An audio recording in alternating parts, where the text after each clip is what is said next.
संपूर्ण राज्याचं लक्ष लागलेल्या धाराशिव लातूर बीड विधान परिषद निवडणुकीचा निकाल अखेर समोर आलेला आहे। या निवडणुकीत बसवराज पाटलांनी दणदणीत विक्रमी मतांनी विजय मिळवलेला आहे।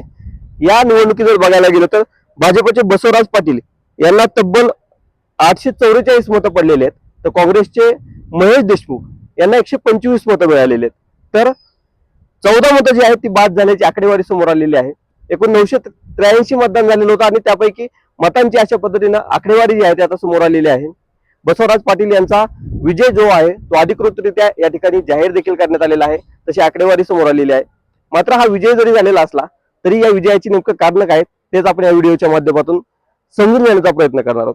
खरं जर पाहिलं तर ही निवडणूक ज्यावेळी सुरुवातीला लागली त्यावेळीपासूनच कुठेतरी बसवराज पाटील यांचं पारडं जे आहे ते या निवडणुकीत जड असलेलं पाहायला मिळत होतं। सुरुवातीच्या काळापासूनच बसवराज पाटील विजयी होतील असे अंदाज जे आहे ते बांधले जात होते। फक्त बसवराज पाटील किती मतांनी विजयी होतात याची देखील अनेक जण आखाडे बांधताना पाहायला मिळत होतं। त्या तुलनेत जर बघायला गेलं तर काँग्रेसचे महेश देशमुख जे आहेत ते प्रचारात कुठेतरी कमी पडत होते। सुरुवातीपासूनच महाविकास आघाडीच्या नेत्यांनी त्यांच्या प्रचाराकडे पाठ फिरवलेली पाहायला मिळाली होती। त्यामध्ये जर बघितलं तर काँग्रेसकडून जे या मतदारसंघातील प्रमुख नाव आहेत त्यामध्ये अमित देशमुख असतील, धाराशिवचे खासदार ओमराजे निंबाळकर जे की त्यावेळी ठाकरे गटात होते, महाविकास आघाडीकडून होते, ते देखील या प्रचारात फारसे सक्रिय दिसले नाहीत।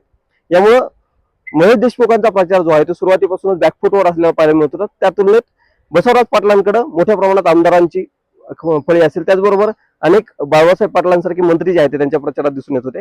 आणि आज बसवराज पाटलांचा जो आहे तो विजय झालेला आहे। यामध्ये अनेक कारणं सांगितली जात आहेत। या सर्वात महत्वाची इंटरेस्टिंग गोष्ट जर बघायला गेली आकडेवारी पाहिल्यानंतर तर जवळपास महाविकास आघाडीची 150 मतं जी आहेत ती महायुतीच्या उमेदवाराला पडलेली पाहायला मिळतात। महायुतीचे उमेदवार बसवराज पाटलांना 844 मतं पडलेली आहेत आणि त्याउलट जे महेश देशमुख आहेत त्यांना 125 मतं पडलेली आहेत। म्हणजे सुरुवातीला महाविकास आघाडीकडून जवळपास 150 मतं आमच्याकडे असल्याचा दावा करण्यात येत होता। मात्र त्यांची 150 मतं जी आहेत ती का त्यांच्या उमेदवाराला कमी पडली हे प्रश्न जे आहेत ते सध्या उपस्थित होतात। काल जर बघायला तर गेलं तर धाराशिवचे खासदार ओमराजे निंबाळकर यांनी शिवसेना शिंदे गटात जाण्याचा जो आपला निर्णय आहे तो जारी केलेला आहे।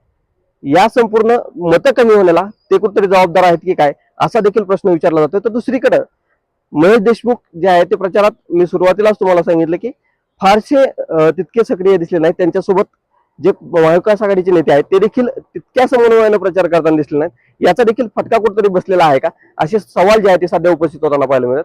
मात्र एकंदरीत सगळी जर निवडणूक पाहायला गेली तर त्यामध्ये अनेक वाद झाले, टीका टिप्पण्या झाल्या, आरोप झाले, प्रत्यारोप झाले।